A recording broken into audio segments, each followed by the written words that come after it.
Wanderlust. What a wonderful question. If you're someone who loves to travel, you probably are experiencing major wanderlust right now, like me. The definition of wanderlust is actually in the word itself. Wander and lust, and essentially those who have a desire to wander or a lust to wander. So people who just really want to get out, go somewhere else, see something new, hence travelers like you and me. I like wanderlust because it has such a magical sound to the word. And there's actually words around the world from different languages that are similar to wanderlust, but don't have like an exact English translation. So I'm excited to share those words with you today, and they're from many different languages like German, Swedish, Japanese, French, and it's kind of just one of those things where different cultures sometimes have their own words that other cultures and other languages just don't have. This is a great way to add some more travel style words to your vocabulary if you're feeling wanderlustful. I don't think that's an actual word, but you know. Now, the first word I have for you is in German, and it's called Fernweh. Fernweh. And essentially it means an ache for distant places, missing places that you have never been to, and having like a craving for travel. So that's pretty wanderlusty to me because I always have a craving for travel. Fernweh. Fernweh. It's a little hard to whisper this word. Actually, a lot of these words are going to be a little tough. But there you go. There's another word in German too. It's called Sehnsucht. Sehnsucht. And it's a wistful longing and yearning in the heart for travels both in the past and future. A wistful longing. That's Sehnsucht. Oh man, I feel that. I feel that struggle. One last word for you in German. I like this one. It's sturmfrei. Sturmfrei. And essentially it's the freedom of being alone and being able to do whatever you want. And some Germans, when they think of that word sturmfrei, they're thinking of like, oh, if you're a teenager and your parents are out of the house, then you're kind of having that sturmfrei feeling. If you are like, cool, I'm gonna throw a party while they're gone. But I could also see it as like, you know, you're traveling by yourself and kind of discovering that world around you and choosing where you want to go, when you want to go, and waking up when you want to wake up, and you're like your own itinerary. Now we're gonna switch gears to a different language. Japanese. The word I have for you is yugen. Yugen. And this means a deep and mysterious sense of the beauty of the universe. Yeah, it's pretty deep like that. It's kind of like thinking of you being in the moment moment of this other environment, or even if it at home, if you feel you can at home. Like a good example, since we're speaking about the Japanese language, in Japan, if you go during the cherry blossom season and the trees are like this beautiful pink color, and you're just sitting outside and the wind is making the leaves of the trees fall, you're just seeing this whole beautiful scenery around you. You're probably feeling Yugen there, just in this moment of its own. Yeah. And I'm sure astronauts feel Yugen when they're up in space, because, honestly, what's more Yugen than that? Next word is in the language Latin, or the origin of Latin at least. And, okay, it's solificant. Solificant. Essentially combines two Latin words, soli, which means alone, and vagus, which is wandering. Of course, the word is not solivagus, but that is also another word related to solificant. It means someone who wanders or travels the world alone, a solitary adventurer, and an adventurer who, wanders the globe. There's a bit of a pattern here with a lot of it relating to being alone so far, with the other words. And I think it's just because traveling is super great with people, but it's also a reminder that, you can find the beauty in traveling alone too, and it doesn't have to be lonely. It can be your own awesome experience. And of course, if you travel alone, be safe, but it definitely, whether you're alone or whether you're with people, you get different experiences with both. And it's always, I recommend trying both at some point in your life, because I think it helps you grow too as a person. Okay, another Latin word for you. Vagary. Vagary. It might be vagary. Sometimes I feel like when I'm speaking different languages, because the R is pronounced differently. I do the back of the throat R, and actually, because it's Latin, it was really hard to find people pronouncing it online, just to confirm, but I believe it is vagary. The definition of this word is meaning to roam, unpredictable idea, desire, or action to travel without knowing the destination and not caring. Have you ever just been like, alright, I want to do a road trip. I don't care where I'm going. I'm just going. That's, I feel like, kind of similar to this word. Just getting out there, even if you might not know where you're going. Just being able to be out and not stuck. Oh man, this really makes me feel like I want to get out. Okay, now I'm gonna give you a couple Swedish words. Swedish is a tough language, so bear with me. But this first word is resfaber. Resfaber. And essentially it means the restless race of a traveler's heart before the journey begins.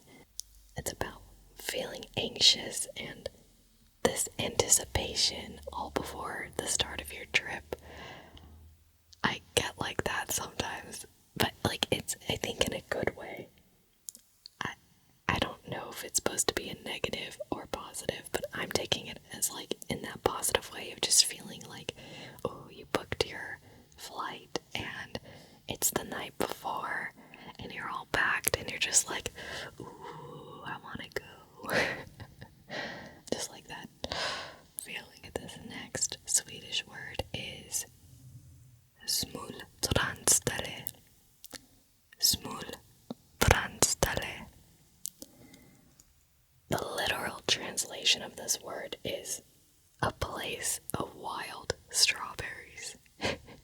How cute is that? But the actual meaning is a place you consider special or treasured and you really, really want to return back to. Like travel destinations. Because who doesn't want to go back on vacation? I'm like curious. I wonder if the reason why wild strawberries must have been like a treasured fruit for Swedish people back in the day. This is just my opinion at this point, so I'm not saying it's a fact, but, you know, for it to mean something so treasured and so special, that means strawberries maybe were not common at a point in time, and those were like, oh man, a place filled with a bunch of strawberries was like chef's kiss. I mean, let's be real, if I was in a place surrounded by wild strawberries, that would be pretty awesome. My last Swedish word for you. Livsnjutare. Livsnjutare. Livsnjutare. The literal meaning is enjoyer of life. And basically talks about, this is how you would describe a person who just loves life to the fullest and lives it to the fullest. So, yeah, someone who really, really loves life deeply and takes advantage of that. So, would you consider yourself a livsnjutare kind of person? It's probably someone who sees half a glass and sees it as half a glass full. And then the negative peeps are like seeing it as half empty. So, you picking up what I'm putting down?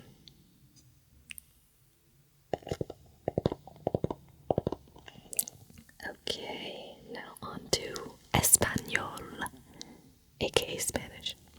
Querencia. Querencia. It's a place in which one's strength is drawn, where someone feels at home and maybe their most authentic self. Yeah. And maybe if you're someone who likes to cosplay a lot, for example, you might feel querencia at Comic-Con with other like-minded cosplayers. Yeah, I like that word. Okay, another Spanish word. Nefilibata. Nefilibata. This word is interesting. The literal translation is cloud walker. How cool is that? But basically, it's someone who lives in the clouds of their imagination or dreams and does not obey the conventions of society, literature, or art. So, it's kind of like they're in their own little world right there above the clouds, doing what they want to do, which is what you do when you travel sometimes. I could see this word, nefilibata, kind of being about people those who have wanderlust so much that they decide to quit their job and travel the world. And that's not exactly what society says to do, so I kind of feel that's kind of a good way of saying, yeah, that's an feel about the person for you.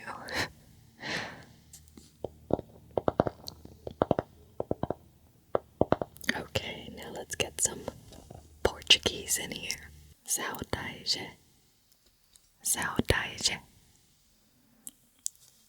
This is a vague and constant desire for something that does not and probably cannot exist, for something other than the present. It also describes the emotional state of nostalgia and longing for something distant. It's the recollection of feelings, experiences, places, or events that brought excitement and happiness, but now triggers the senses and makes one live again. Oh man. Saudade for you. That hits me deep, because I've been nostalgic for a lot of places that I want to go back and visit. Thailand, Japan, New Zealand, Europe in general. Oui, it is now time for some French. I really like this word. It's Dérive. Dérive. And it means a spontaneous and unplanned journey where the traveler leaves their life behind and allows themselves to be guided by the landscape and architecture. The other translation that it's kind of meaning is drift, because it's like the idea that even if you drift, you will end up on the right path. So it could be talking about a small journey you make, journeys that end up leading to great discoveries. As someone like me who plans a lot of the time, spontaneity is a nice revival. Like, I don't know, it brings life into you again when something unexpected happens. Even if you're planning to journey somewhere, it's unexpected about what will happen on that journey. And I think the idea of that is just so exciting, because it's like the sky's the limit, right? Another word in French. Trouvaille. Trouvaille. It's a chance encounter with something wonderful. It's kind of funny because it's almost like a byproduct of the other French word, dérive, because they kind of go hand in hand. If you're experiencing dérive, you're probably experiencing trouvaille as well. Hopefully, you don't want a bad experience on a trip. And then the last French word.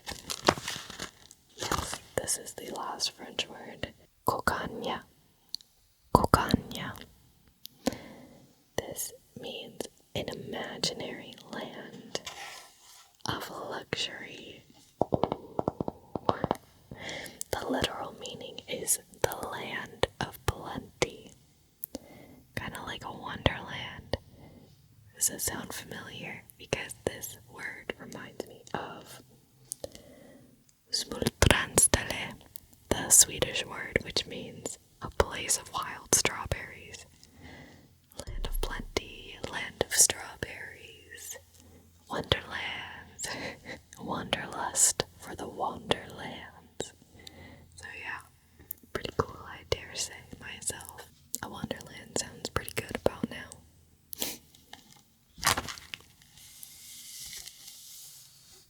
Okay, let's get some Greek in ya. So this next word is Greek. It's Hodophile.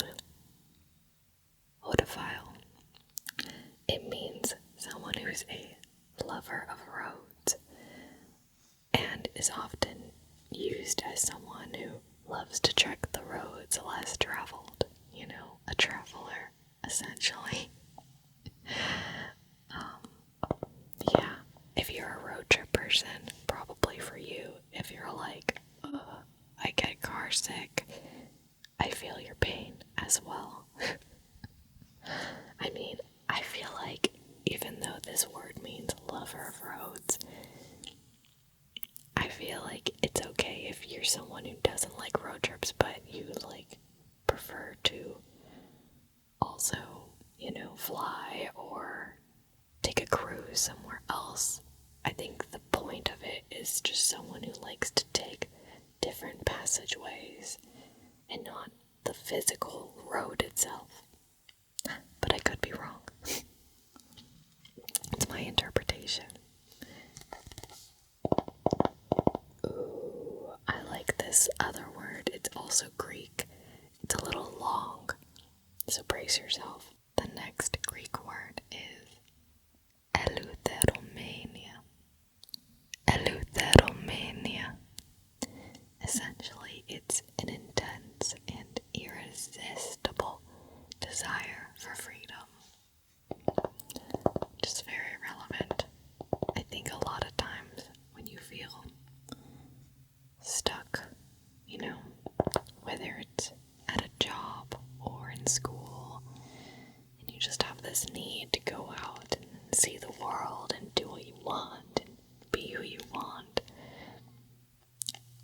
it's like a subset of that wanderlust feeling. Why you're feeling this wanderlust is probably because you're also feeling Eudaimonia.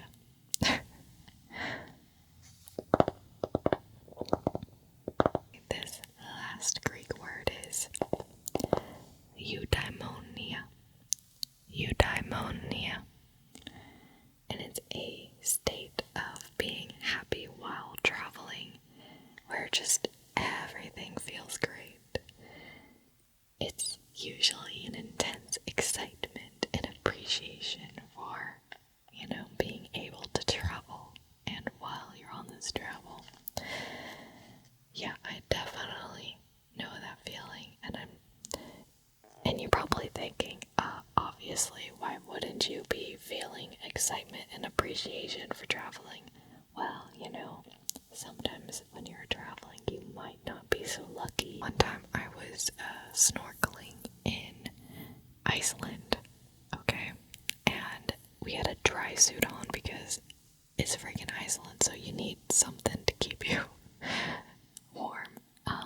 And I had these gloves, but the gloves weren't really a dry part of the dry suit, so they didn't keep your hands from getting wet, and my hands were so cold that it hurt. It hurt so bad, and I was just like, okay, but you just gotta remember I'm in Iceland and just try to enjoy this really cool snorkeling situation here. So it was a bittersweet moment there. Luckily at the end we got hot chocolate, so that made me feel better. I think in general I feel Eudaimonia because I love traveling.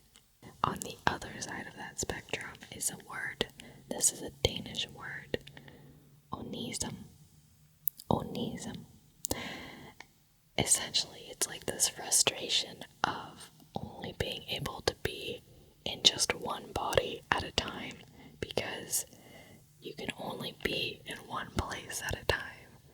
And there's so much to do, so much to see at all times around the world. And this feeling of I can't do it all, Couple more words for you in the Wanderlust travel realm. This one is English slang. I really, really like this word, actually. Probably one of my favorites. It's Gottywomple. Gottywomple. That word itself already sounds kind of magical, and it reminds me of those made-up words in, I think it was if you know the author Roald Dahl, who wrote the BFG and other amazing books for kids, and they had a lot of funny made-up words in it, and Gottywomple